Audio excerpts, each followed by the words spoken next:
Hai Sobat Pangan, apa kabar hari ini? Sehat kan? Kali ini kita akan membahas pola konsumsi pangan beragam, bergizi seimbang, dan aman, atau yang kita sebut dengan B2SA. Tahukah kamu kalau prinsip 4 sehat 5 sempurna kini telah berganti menjadi pola konsumsi pangan B2SA? Apa sih pentingnya B2SA? Tahukah kalian, sekarang telah banyak dijumpai kasus penyakit degeneratif yang dialami bukan hanya pada orang yang lanjut usia, tapi juga kalangan anak muda loh. Kasus yang disebabkan pola pangan tidak tepat antara lain stunting, gizi buruk, diabetes tipe 2, darah tinggi, jantung koroner, dan lain-lain. Yakin masih nggak mau tahu dan makan sembarangan?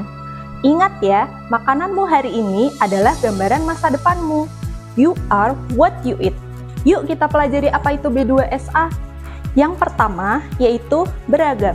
Kita perlu mengenal nih berbagai potensi kekayaan pangan kita. Dalam kelompok jenis sumber karbohidrat saja, kita punya beras padi, singkong, jagung, sagu, pisang, dan lain-lain. Jadi, kita jangan tergantung pada beras saja ya. Ingat, kenyang gak harus nasi. Kita memiliki aneka ragam pangan lokal sebagai alternatif pengganti karbohidrat. Tahukah kamu bahwa satu porsi 100 gram nasi setara dengan 3 buah jagung segar sedang, 1,5 potong singkong, 2 buah kentang sedang, 2,5 buah pisang segar, dan 1 buah talas besar. Sedangkan untuk kelompok sumber protein antara lain telur, ikan, daging unggas, sapi, kambing, dan bahkan sampai belut juga tinggi protein loh. Plus ada juga protein nabati dari kacang-kacangan. Protein sangat penting untuk tumbuh kembang yang optimal ya Sobat Pangan. Kelompok sumber vitamin dan mineral antara lain buah-buahan dan sayuran, mulai dari bayam, brokoli, sampai daun kelor sangat baik untuk tubuhmu. Yang kedua, yaitu bergizi seimbang. Seimbang berarti seimbang antara kebutuhan fisiologis tubuhmu dengan asupan nutrisi harianmu. Seorang atlet dengan aktivitas fisik yang tinggi tentunya memerlukan asupan sumber energi yang lebih tinggi jika dibandingkan seorang karyawan kantor biasa. Atau seorang anak yang sedang dalam masa tumbuh kembang memerlukan asupan protein yang lebih tinggi dibandingkan seorang yang berusia lanjut. Pada kondisi umum, konsep isi piringku adalah sepertiga makanan pokok sebagai sumber karbohidrat, sepertiga sayuran sebagai sumber vitamin dan mineral, 1/6 lauk pauk sebagai sumber protein, serta 1/6 buah sebagai sumber vitamin dan mineral.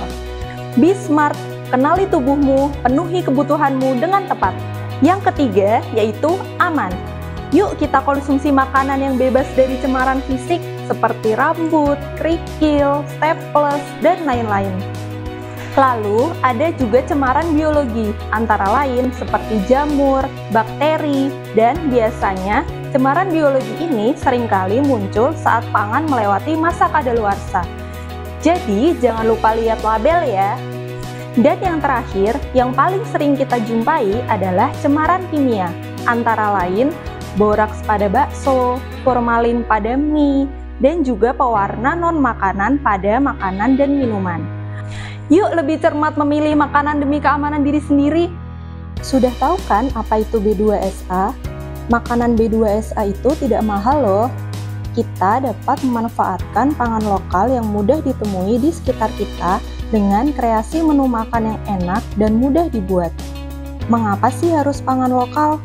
Karena pangan lokal itu lebih segar, lebih bergizi, harganya terjangkau, ramah lingkungan, dapat menggerakkan perekonomian lokal, melestarikan sumber daya lokal dan budaya, serta mendukung terwujudnya kemandirian pangan. Mulai sekarang, yuk jadi generasi cerdas pangan dengan menerapkan pola pangan B2SA dengan mengkonsumsi sayur dan buah setiap hari, konsumsi protein yang beragam, hindari makanan cepat saji yang tinggi lemak jenuh, gula dan garam, cukup minum air putih 8 gelas sehari, dan jangan lupa rutin berolahraga dan stop mager. Ingat ya, makan enak, makan sehat, makan B2SA, habiskan. Cintai pangan lokal, pangan kuat, Indonesia berdaulat.